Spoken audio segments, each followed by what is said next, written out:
Hello everyone. तो बच्चों, हम लोग आज क्लास 9th का फर्स्ट चैप्टर पढ़ेंगे जो है संख्या पद्धति। तो देखते हैं संख्या पद्धति।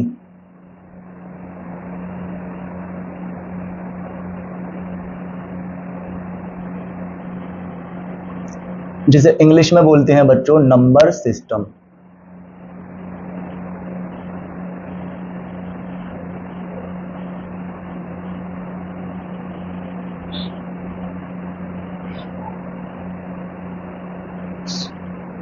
तो बच्चों देखते हैं हम लोग कि संख्याएं कितने प्रकार की होती हैं, किस किस तरह की और कितने टाइप की संख्याएं हैं। इसमें हमें यही सब कुछ पढ़ना है। बचपन से जो अब तक हम संख्याएं पढ़ रहे थे, कुल मिलाकर हमें वही संख्याएं पढ़नी है, थोड़ा डिटेल से, और कुछ संख्याएं हमको एक्स्ट्रा पढ़नी होंगी। तो देखते हैं बच्चों की संख्याएं कितने प्रकार की होती हैं। मैंने लिखा संख्याएं।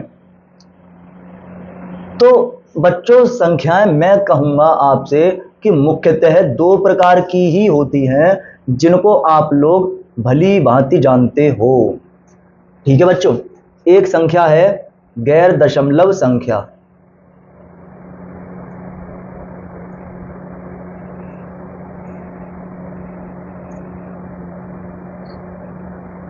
और दूसरी संख्या है बच्चों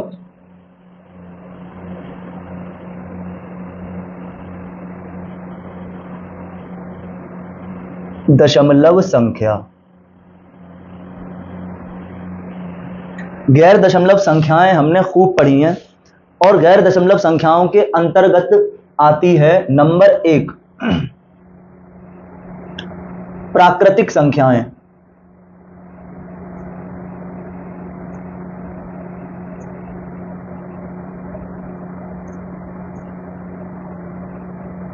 प्राकृतिक संख्याएं आती हैं।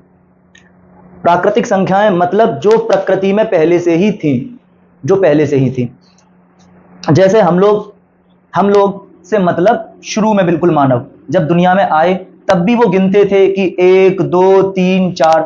मतलब गिनना जनरली हम लोग कहां से शुरू करते हैं? 1 2 3 4। तो शुरुआत हमारी किसी भी चीज को गिनने की कहां से होती है? 1 2 3 4 5 6 7 8, और इसी तरह से हम हर एक संख्या में एक जोड़ के आगे एक और संख्या प्राप्त करते रहते हैं। तो ये संख्याएं हमारी होती हैं प्राकृतिक संख्याएं। तो प्राकृतिक संख्याओं को हम लोग इंग्लिश में नेचुरल नंबर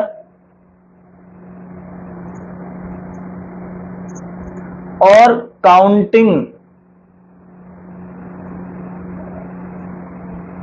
नंबर भी कहते हैं। क्या है ये? 1 2 3 4 और शो ऑन। इस प्रकार से ये चलती चली जाती है। मतलब काउंटिंग संख्याएं हैं, प्राकृतिक संख्याएं, इसीलिए इनको बोला जाता है। अब बच्चों काउंटिंग के अलावा भी हमें एक और संख्या की जरूरत हो रही थी। जैसे कि बच्चों मैं एक बात कहूं आपसे कि अगर हम लोग स्केल देखते हैं, तो स्केल जो होता है वो 1 से तो स्टार्ट होता नहीं है। इस तरह से अगर मैंने लिख दिया कि 1 सेंटीमीटर, 2 सेंटीमीटर, 3 सेंटीमीटर, 4 सेंटीमीटर, तो ये गलत होता है। 1 तो होगा ही नहीं अभी, बल्कि 1 होगा तो उससे पहले यहां से लेकर यहां तक इसको कहेंगे हम 0, और फिर इसको कहेंगे 1। मतलब हमें बहुत सी चीजों के लिए एक संख्या की और आवश्यकता हो रही थी। बहुत सारी इस तरह के दैनिक जीवन में उदाहरण हैं कि हमें एक और संख्या की आवश्यकता हो रही थी। ठीक है, और उस संख्या को हमने लिया 0। कि जैसे हम अगर चलना शुरू हुए तो एक कदम हम किसको बोलेंगे? इसको, या फिर हम जहां खड़े हुए हैं एक कदम उसको ही बोलेंगे। तो जहां हम खड़े हुए हैं उसको हम 0 कदम बोलेंगे, और जहां से हम आगे बढ़े उसको हम 1 कदम बोलेंगे। तो जो शुरुआत है, ठीक है, उसको हमने 0 कहा, ओरिजिन कहा, 0 कहा।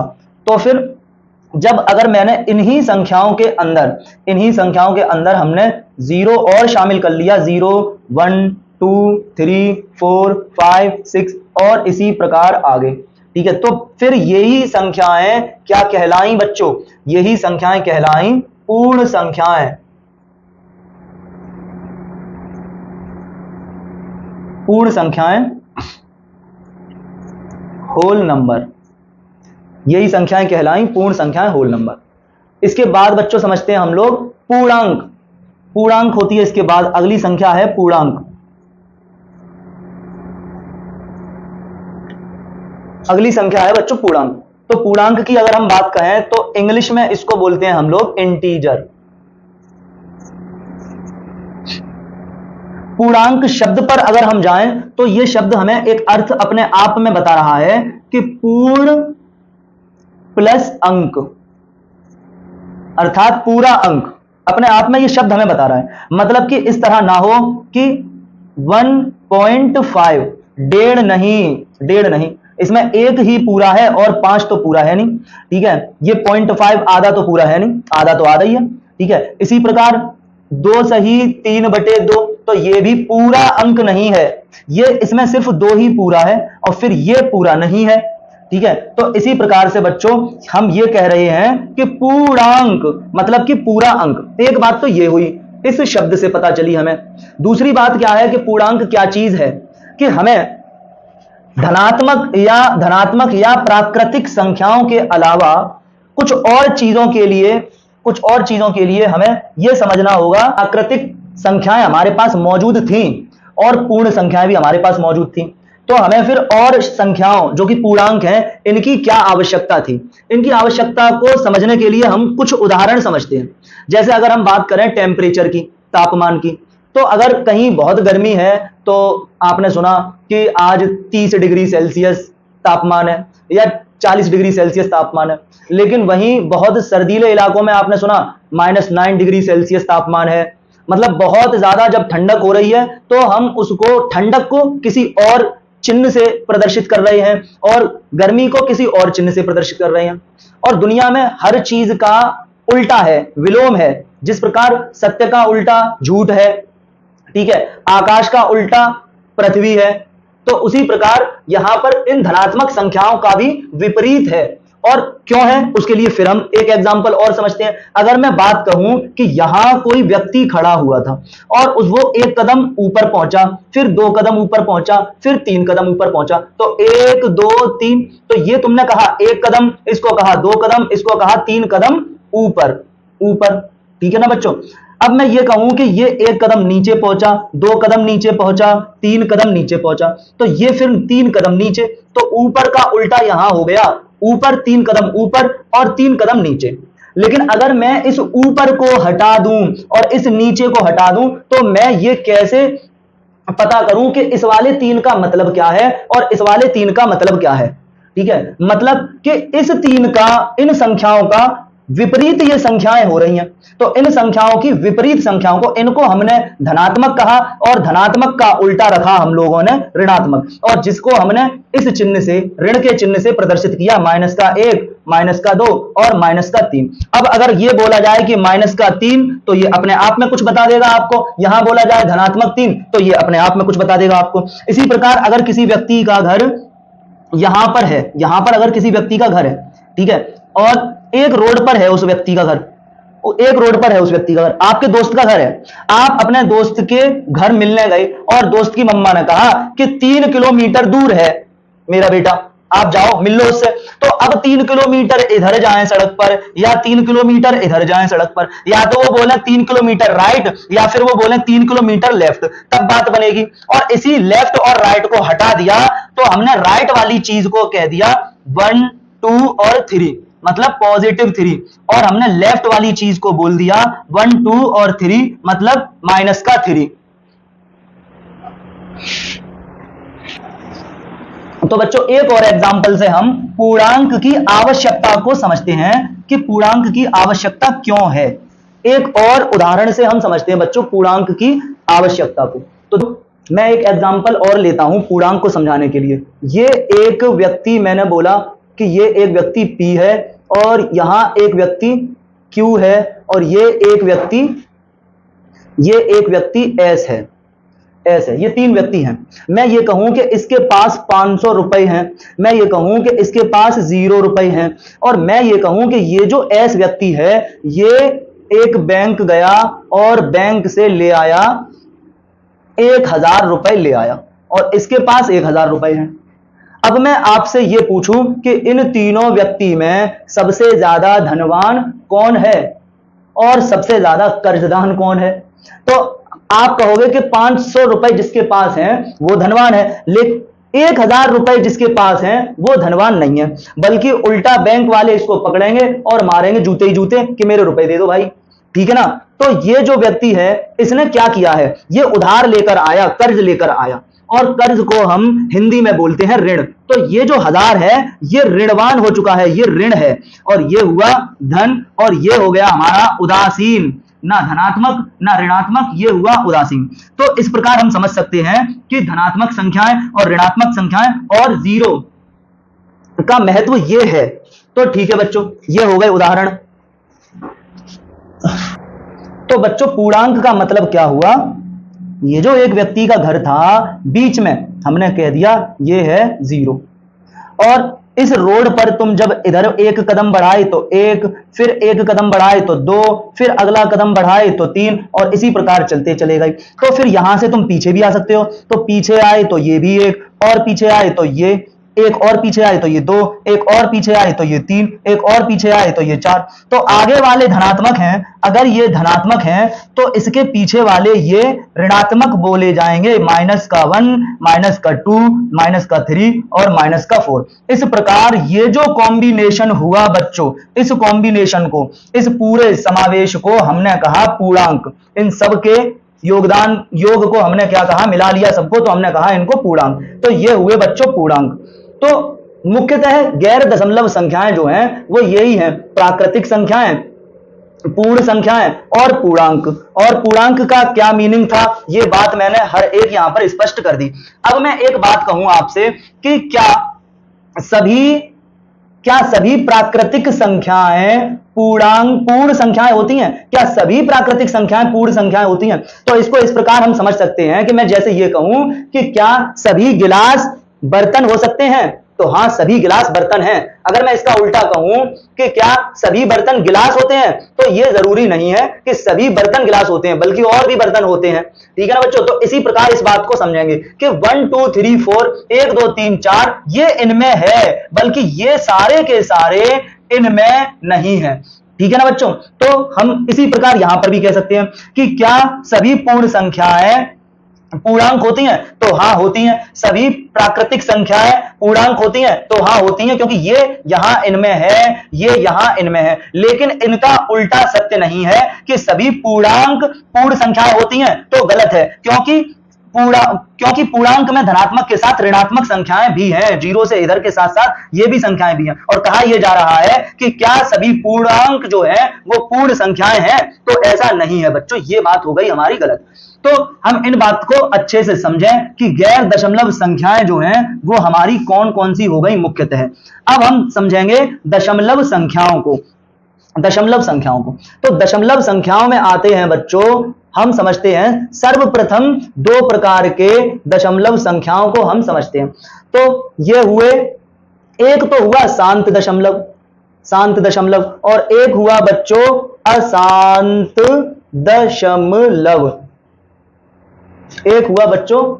अशांत दशमलव। तो शांत दशमलव को समझते हैं कि किस प्रकार शांत दशमलव है। अगर मैं बताता हूं आपको कि 5/2, तो 5/2 एक भिन्नात्मक संख्या है हमारे पास। इसका मतलब क्या हुआ कि 2 का 5वें भाग तो करते हैं बच्चों, 2 का हम 5वें भाग करते हैं, 2 का 5वें भाग करते हैं। तो 2 दूनी 4, बचा 1, दशमलव लगाया, 0 बढ़ाया, और 2 पंजे 10। मतलब यह हुआ कि 5/2 और 2.5 बराबर है। ये भी 2.5 है और ये भी 2.5 है। ठीक है, 5/2 और 2.5 ये दोनों आपस में बराबर हैं। देखने में अलग है, रूप अलग है। यहां क्या नाम है, दशमलव संख्या है, और ये भिन्न है, देखने में अलग है। लेकिन हमने यहां देखा कि पॉइंट के बाद अब भाग और नहीं करना पड़ रहा, तो यह होता है बच्चों शांत दशमलव। इसके विपरीत अगर मैं अशांत दशमलव की बात करूं तो अशांत दशमलव बच्चों होते हैं 2 प्रकार के। ठीक है, एक होता है अशांत आवृत्ति,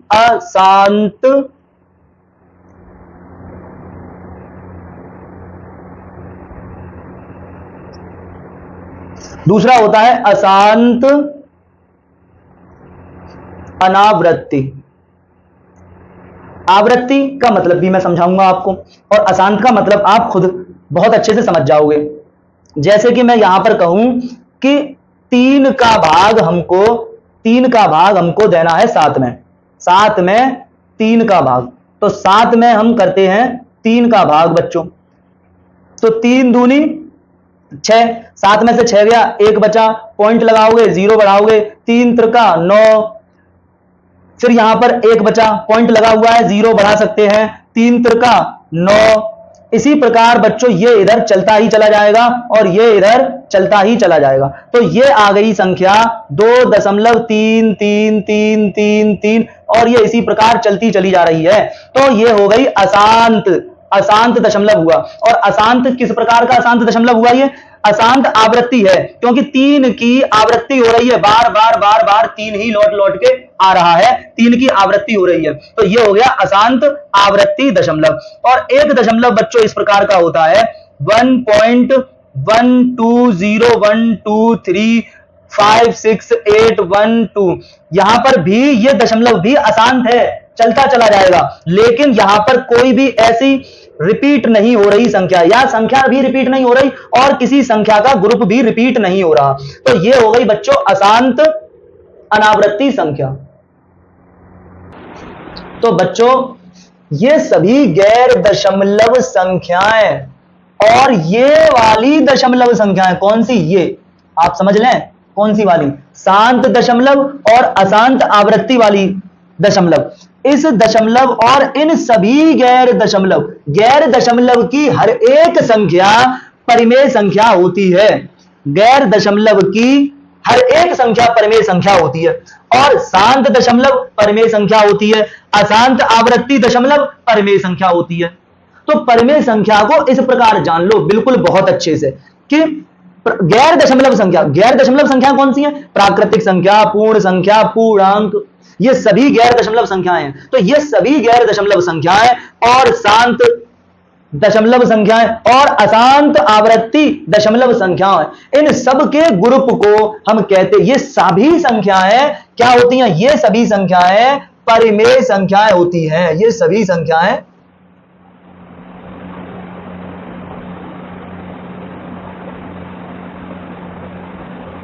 परिमेय संख्याएं होती हैं, ये सभी संख्याएं परिमेय संख्या होती हैं। अब मैं आपको एक बार फिर गैर दशमलव संख्याओं के बारे में बताऊंगा, उनकी चर्चा करूंगा, और फिर मैं आपको दशमलव संख्याएं दोबारा से बताऊंगा। देखते हैं बच्चों, तो फिर आगे इसको। तो बच्चों अब हम देखते हैं गैर दशमलव संख्याओं के बारे में थोड़ी चर्चा करेंगे, और साथ में मैं यहां लिखता हूं दशमलव संख्या।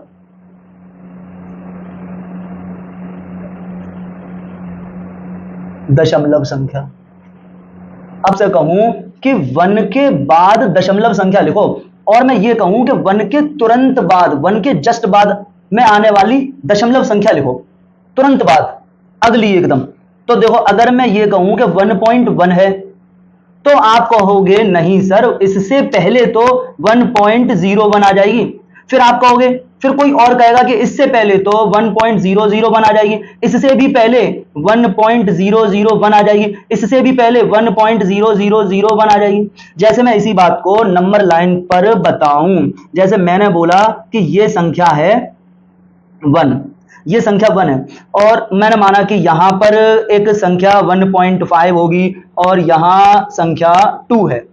अब मैं ये कह रहा हूं कि 1 के जस्ट बाद कौन सी संख्या आएगी, तो आपने कह दिया कि 1 के बाद आएगी 1.1, लेकिन इससे भी पहले तो कौन आ रही है? इससे पहले तो 1.01 आ रही है। इससे भी पहले तो एक संख्या कौन आ रही है? इससे भी पहले आ रही है 1.001 आ रही है, और इससे भी पहले कौन आ रही है? 1.00001 आ रही है, इसी 01 आ रही है।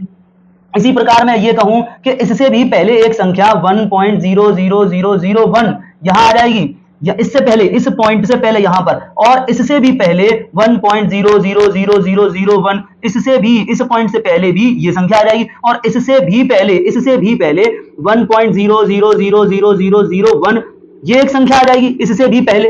दशमलव की संख्याओं के बारे में बात हो रही है ना, तो दशमलव की संख्या कि एक से तुरंत बाद दशमलव की कौन सी संख्या आएगी, ये बता पाना असंभव है। ये बता पाना असंभव है कि यदि तुम कहो कि दशमलव के तुरंत बाद 1.0000001 आएगी, तो कोई और कहेगा कि इससे पहले, इससे भी पहले, यानी इससे भी छोटी 1.000000001 हो जाती है।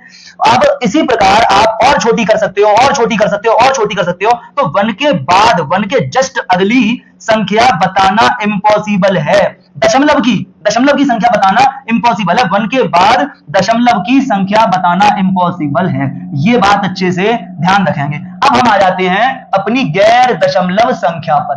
अगर मैं गैर दशमलव संख्या की बात करूं तो संख्या आती है हमारे पास प्राकृतिक संख्या। तो संख्या आती है हमारे पास प्राकृतिक संख्या। प्राकृतिक संख्या, नेचुरल नंबर, इसके बारे में मैं बता ही चुका हूं आपको।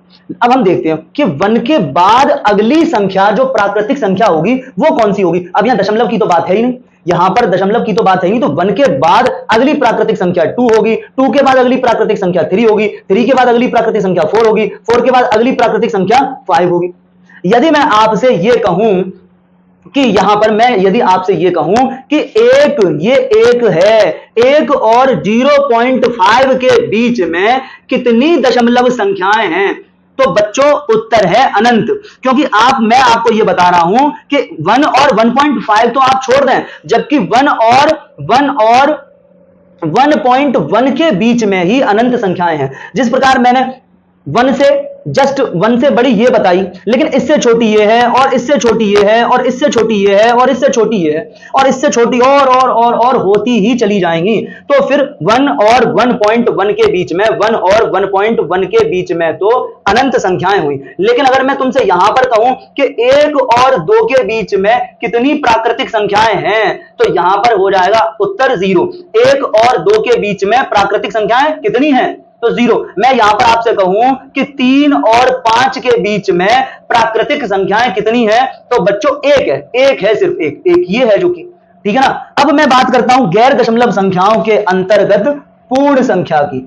पूर्ण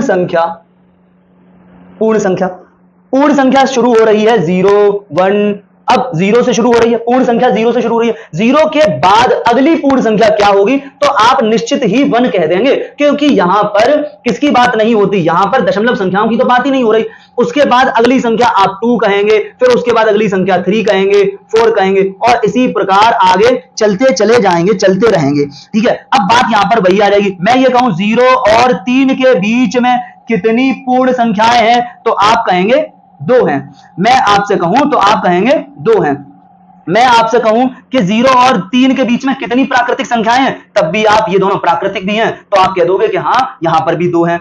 अब मैं यहां पर लाता हूं आपके पास पूर्णांक को। तो पूर्णांक की बात जब हम करते हैं तो देखो बच्चों, 0 अगर मैं संख्या रेखा पर 0 से राइट साइड में बढ़ता चला जाता हूं तो संख्या भी बढ़ती चली जाती है। 1, फिर संख्या हुई 2, फिर संख्या हुई 3, फिर इसी प्रकार आप देख रहे हैं संख्या का मान भी बढ़ता चला जा रहा है 1 2 3।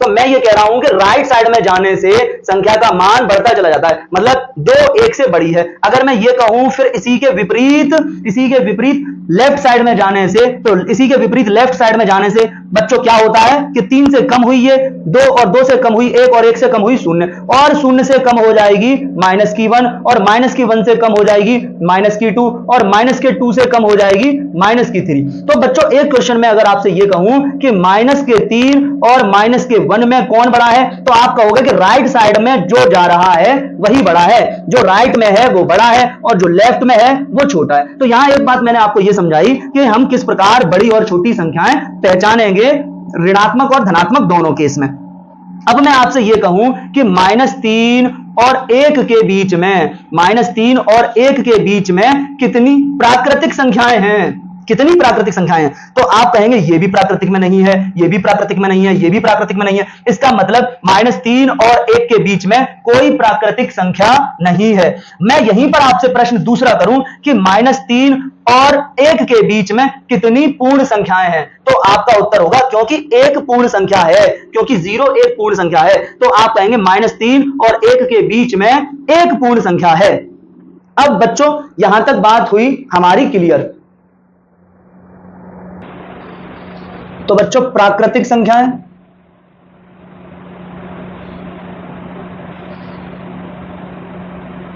प्राकृतिक संख्याएं आपकी कौन सी हुई? 1 2 3 4 5, आगे इसी प्रकार। यदि मैंने इसी में 0 मिला लिया, 0 और सम्मिलित कर लिया, तो पूर्ण संख्याएं 0 1 2 3 4 5। अब बात मैं करूं पूर्णांक के लिए, मैंने पूर्णांक शब्द का भी अर्थ समझा दिया और पूर्णांक की आवश्यकता को भी समझा दिया। अब देखते हैं 0 1 2 3 -1 -2 -3। अब मैं ये कहूं आपसे कि मैं ये कह रहा हूं कि ये सभी जो हैं वो प्राकृतिक संख्याएं भी हैं।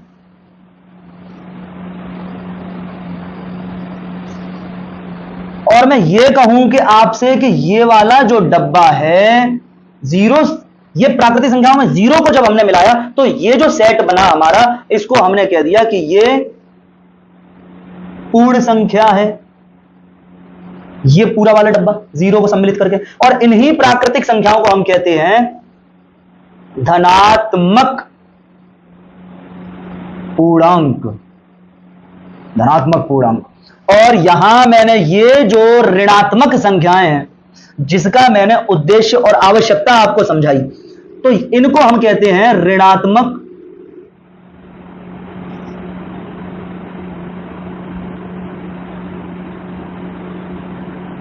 पूर्णांक। ये हुई बच्चों। अब देखते हैं हम लोग आगे।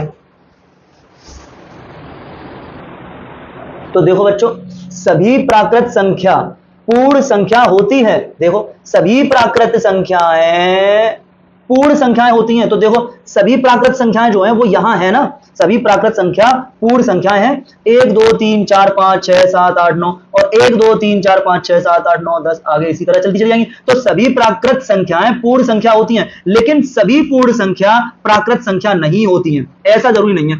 एक पूर्ण संख्या भी है, प्राकृत संख्या भी है, 2 पूर्ण संख्या भी है, प्राकृत संख्या भी है, 3 पूर्ण संख्या भी है, प्राकृत संख्या भी है, लेकिन 0 पूर्ण संख्या तो है लेकिन प्राकृत संख्या नहीं है। मैं ये नहीं कह सकता कि सभी पूर्ण संख्याएं प्राकृत संख्या हो, ऐसा नहीं हो सकता, क्योंकि सभी में 0 है और 0 प्राकृत संख्याओं में नहीं होता है। अब इसके बाद ये देखिए आप इस पॉइंट को कि सभी पूर्ण संख्या पूर्णांक होती है। देखो सभी पूर्ण संख्या, ये जो पूर्ण संख्याओं को मैंने डिब्बे में बंद किया, क्या ये यहां पर हैं? हाँ देखो, ये देखो सभी पूर्ण संख्या पूर्णांक हैं, सभी पूर्ण संख्या पूर्णांक हैं, लेकिन सभी पूर्णांक पूर्ण संख्या नहीं है। ये जरूरी नहीं है कि सभी पूर्णांक पूर्ण संख्या हों बच्चों, ठीक है।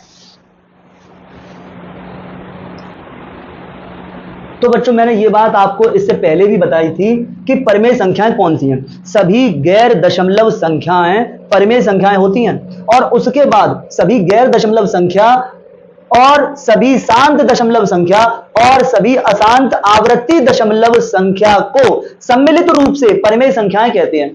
मतलब गैर दशमलव संख्या, फिर शांत दशमलव संख्या और फिर अशांत आवृत्ति, ये 3 प्रकार की संख्याओं को यदि हम मिला लेते हैं तो इन 3 प्रकार की संख्याओं को हम परिमेय संख्याएं कहते हैं। और इन्हीं 3 प्रकार की संख्याओं को हम P बटा Q के रूप में लिख सकते हैं। तो कह रहे हैं कि वे संख्याएं जिन्हें P बटे Q के रूप में लिखा जा सकता है, जहां P व Q पूर्णांक है, Q 0 ना हो, बाकी Q पूर्णांक में से कुछ भी हो लेकिन Q 0 ना हो, और P तो पूरा ही पूरा पूर्णांक हो, तो ऐसी सभी संख्याओं को हम क्या कहते हैं? परिमेय संख्याएं कहते हैं।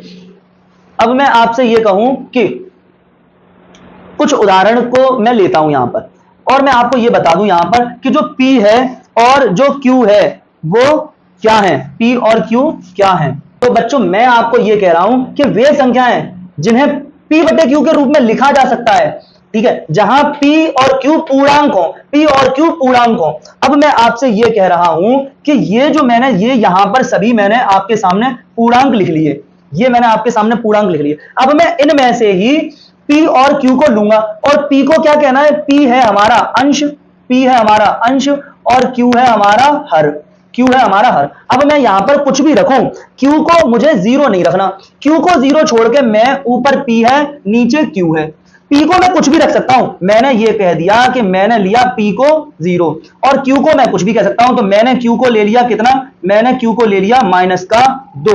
तो ये जो संख्या आई हमारे सामने, ये जो संख्या आई P बटे Q के रूप में जो भिन्न आई है हमारे सामने, यही हमारा क्या है, ये भी हमारा एक परिमेय संख्या है। मैं इसमें से कुछ भी उठा लूं, जैसे इन्हीं में से हो, मैंने इनमें से एक और चुन लिया, मैं ये कहूं कि मैंने जीरो को चुन लिया, तो जीरो फिर क्या है, जीरो एक परिमेय संख्या है, क्योंकि मैं ये कह सकता हूं कि मैंने जीरो के बटे में, मतलब P के बटे में जो Q लिखा उसको मैंने ना 1 लिया है, या मैं ये भी कह सकता हूं कि मैंने 2 लिया है, मैं ये भी कह सकता हूं मैंने 3 लिया है। तो ओवरऑल तुम ऊपर तुमने अंश को तुमने ले लिया जीरो, और अंश को हम कुछ भी ले सकते हैं, अंश को हम पूर्णांक में से कुछ भी ले सकते हैं, उसके लिए तो कोई कंडीशन अप्लाई है नहीं, लेकिन Q के लिए कंडीशन अप्लाई है कि Q जीरो छोड़कर हमें लेना है। अब तुम इसमें कई सारी परिमेय संख्याएं बना सकते हो बच्चों, जैसे आपने लिखी, आपने P को ले लिया 3 और Q को ले लिया -5, तो ये क्या हो गई, हमारी परिमेय संख्या हुई। मैंने कहा मैंने P लिया 5 और Q को ले लिया 3, तो ये क्या हो गई, हमारी परिमेय संख्या हो गई। मैंने कहा मैंने P को लिया 3 और Q को लिया 1, तो ये क्या हो गई, हमारी परिमेय संख्या हो गई। मुझको ये नीचे जो Q है, जो हर है, इसको जीरो छोड़कर कुछ भी ले लेना है, तो ये हमारी परिमेय संख्या होंगी। तो इस प्रकार आपको परिमेय संख्याओं को मैंने दो तरह से बताने की कोशिश की, ठीक है। आप इसको अच्छी तरह बार बार समझने की कोशिश करेंगे, आपको जरूर समझ में आएगा, ठीक है। जिस तरह मैं बार बार समझाने की कोशिश कर रहा हूं, आप भी बार बार समझने की कोशिश कीजिए। मैंने बताया कि परिमेय संख्या कौन सी, सभी गैर दशमलव संख्याएं परिमेय संख्याएं हैं, ठीक है। सभी शांत दशमलव संख्याएं परिमेय संख्याएं हैं, और सभी अशांत आवृत्ति दशमलव संख्याएं परिमेय संख्याएं। उसके बाद मैंने एक और परिभाषा बताई जो किताबों में भी आपको मिलेगी, वे संख्याएं जिन्हें P बटे Q के रूप में लिखा जा सकता है, वे सभी क्या है, वे सभी परिमेय संख्याएं हैं। और P बटे Q के रूप में इन्हें ही लिखा जा सकता है, मतलब सभी गैर दशमलव संख्याओं को P बटे Q के रूप में लिखा जा सकता है, सभी शांत दशमलव संख्याओं को, सभी शांत दशमलव संख्याओं को, और सभी अशांत आवृत्ति दशमलव संख्याओं को, और इसको P बटे Q के रूप में लिखा जा सकता है। तो बच्चों आज हमने इतना आपको पढ़ा दिया, इसके आगे नेक्स्ट वीडियो में हम लेकर आएंगे। शुक्रिया, धन्यवाद।